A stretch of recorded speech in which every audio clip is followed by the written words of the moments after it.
Hey, this is the third list in a series to help review rhetorical devices you might come across in the material that you read or the speeches you listen to.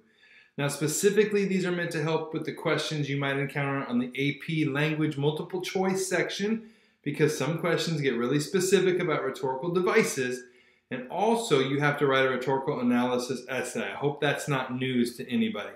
Remember, just knowing and identifying a bunch of rhetorical devices is not going to earn you a passing grade. You don't want to just list rhetorical devices. You have to know the author's purpose in a passage and talk about how some of the rhetorical devices are being used to help him or her achieve that purpose.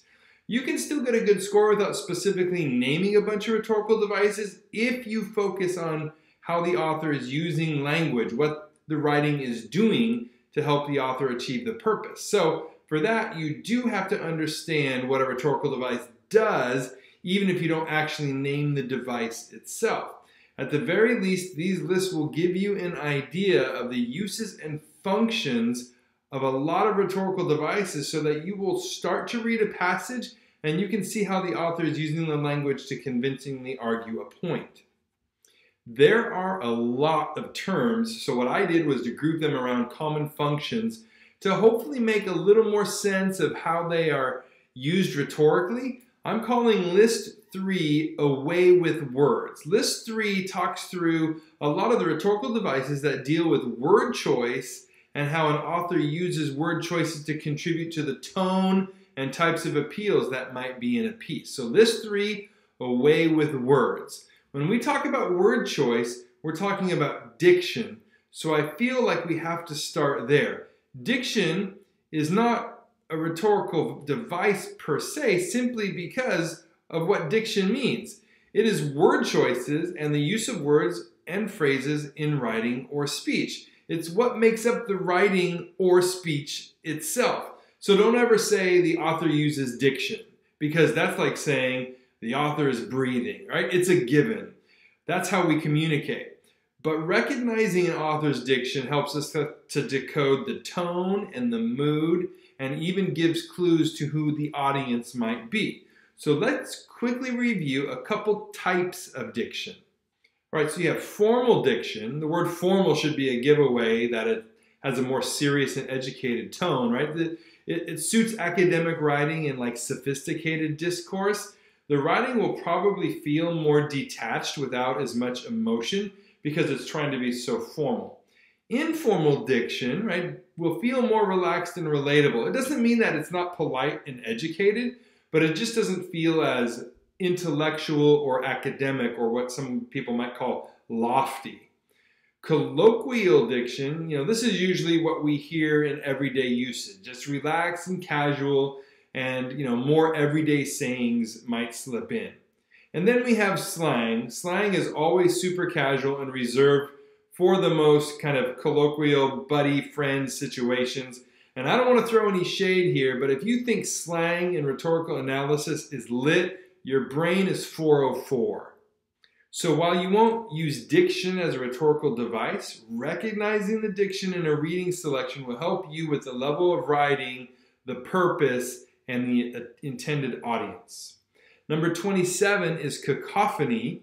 A lot of times you would hear this word in a literary terms list, but when we talk about developing tone or mood, cacophony can be effective in an argument, because cacophony is the deliberate use of harsh letter sounds. Like if an author is trying to create a feeling of unpleasantness or distastefulness, they can deliberately use cacophony to achieve it. Think about it. Saying the cramped and cluttered garbage-filled gutters sounds worse and harsher than saying the messy streets. Along the same lines, right, an author would avoid cacophony if he or she was trying to convey a pleasant or mild situation. 28, I'm kind of putting 2 in there because it's denotation and connotation. So when we talk about diction and word choice, denotation and connotation is a crucial part of the conversation. Denotation is like the straight dictionary definition of a word. You look it up and you just read it. The issue, and what an author has to be aware of though, is that sometimes the feelings associated with the word goes beyond the dictionary definition. That's connotation. because there are emotions attached to some words. So good authors will either deliberately select or avoid words based on their connotation. For an example, think of the difference between youthful and childish or childlike. Technically, they're the same category, meaning young, but I bet you'd rather be called youthful than childish, right? We think of immature when we hear childish. We think of youthful as having energy and exuberance and that kind of thing. 29 is cliché. If something is cliché or is a cliché, it's an expression that's been used so much it's no longer fresh, right? Any originality has already worn off. And when we read it, we know that's not really the author's words. They've kind of borrowed them from the culture. So while an occasional cliché can maybe bring a familiarity to a piece of writing, most authors are going to try to avoid anything cliché because it could make the writing feel hokey or trite or contrived. And trite means overused, and contrived means it feels like it's deliberately created and just doesn't feel normal or natural. So think of phrases like in the nick of time or fit as a fiddle, right? Some cliches can be considered idioms, which are phrases and sayings in a culture that have taken on meaning other than the denotation. So an example would be raining cats and dogs. We know it's not literally raining cats and dogs, but it's just raining really hard. That's because it's become an idiom in the culture, but it would be cliche to use that in your writing.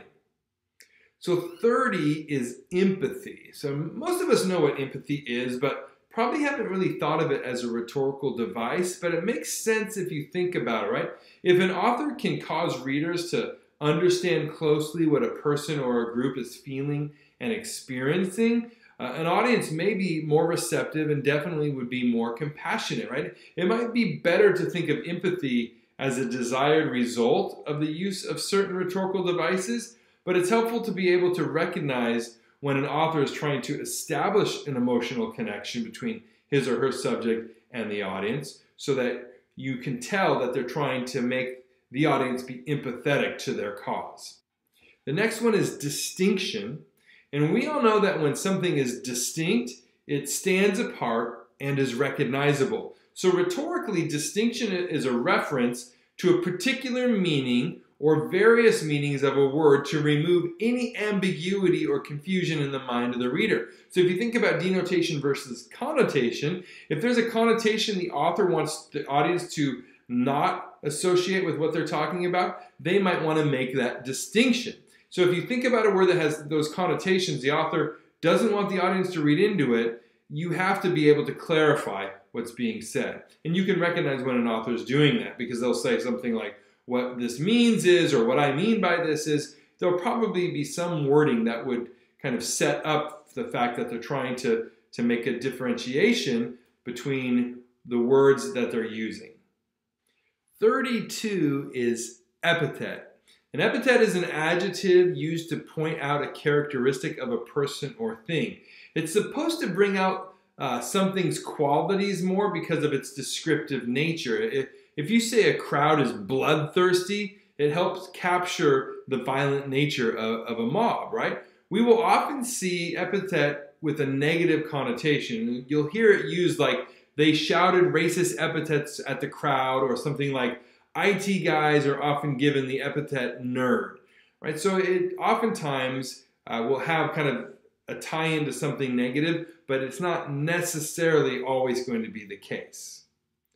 So 33 is imagery. Imagery is another common literary term meaning the use of language to represent a sense experience, right? If you think of rich description in order to make something more understandable or even more realistic, then an author is using imagery. So while an author may use realism in their imagery, imagery is often made up of figurative language as well and uses other devices like metaphor or personification to capture a picture of something.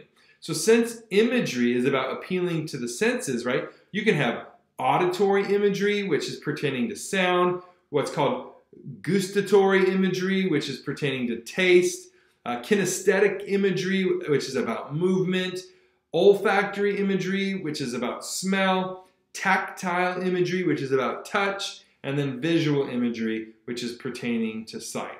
So whenever an author, wants you to really sense something or feel like you're there, they will bring in imagery into their writing, and it helps you connect to whatever it is they're describing. 34 is synesthesia. I think I'm saying it right, but I don't know for sure. Synesthesia is the type of imagery, and it's pretty unique. It's where one sensory experience is described in terms of another sensory experience. It has a medical explanation or background where one thing affects other sensory perceptions. So it's like seeing someone's name brings along a smell or a color. Really interesting, right? Kind of odd.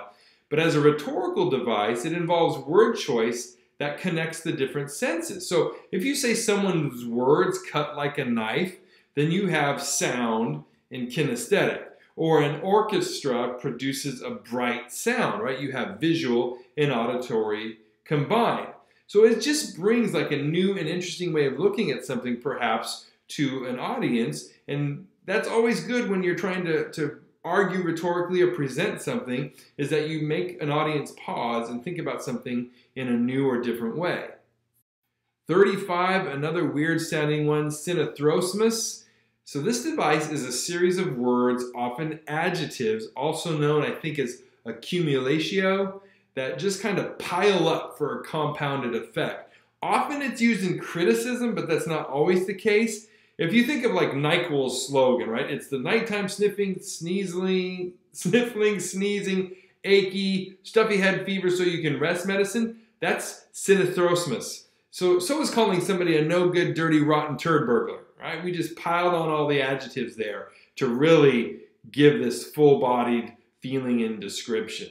So you can see it can have a dramatic effect, and that can be useful if, again, you're trying to draw attention to something. 36 is zeugma. Zeugma is a device where a writer has one word that's used in conjunction with two or more words or clauses, right?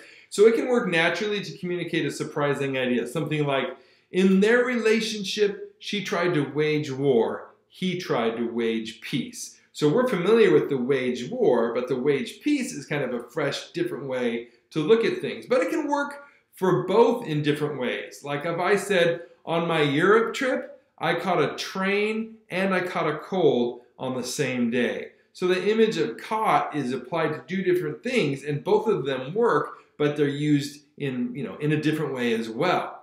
So why would an author use zeugma? Sometimes, again, an interesting wording can make someone pause and think or look at something in a new way. In an argument, catching somebody off guard or by surprise can be advantageous.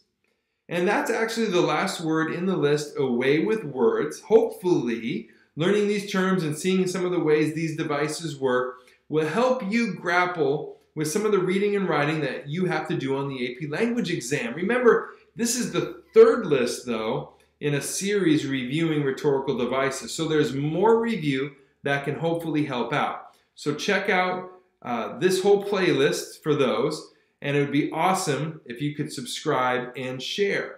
And also check out the other playlists I've thrown up here as well for some different stuff that you might find interesting. Thank you for watching.